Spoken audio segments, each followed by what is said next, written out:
Rob masayang kasama ang Giancarlo. Jomar tinupad ang pinangako kay Carla. Sabay nating alamin. Isang magandang araw muli mga Calling Up, suportahan natin ang channel ni Calling Up Rob at Kuya Val Santos Matubang. Dinalaw nga ni Calling Up Rob at K-Boy si Carla sa kanyang apartment mga Calling Up. Napahanga nga si Rob sa tinitirhan ni Carla dahil malinis nga daw ito. Tinupad nga ni Jomar ang pangako niya kay Carla na mag-rides nga daw sila. Kahit nga umulan ay sobrang effort naman ni Jomar para sa kanyang nag-iisang agam.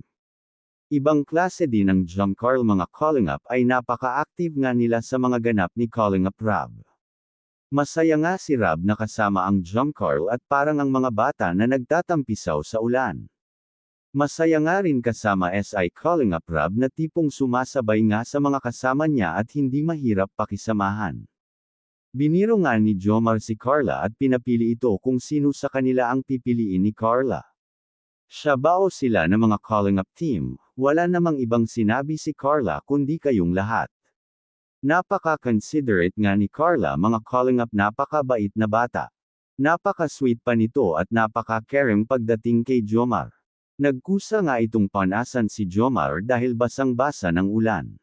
Iba na nga ang galawan ng dalawa na parang may namamagitan na sa kanila.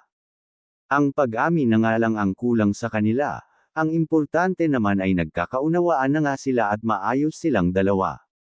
Nakakaaliw nga sila tingnan, grabe, ibang klase ang sayang hatid ng Calling Up team sa mga viewers mga Calling Up, napaka-sweet couple nga sila mga Calling Up, malaking tulong nga ang pagpapasaya ng Calling Up sa ating mga OFW na ginawang marathon ang panunood ng mga videos ng mga love team ng Calling Up, kaya suportahan natin lagi ang channel ni Calling Up Rob para mas marami pang matulungan. Thank you and God bless.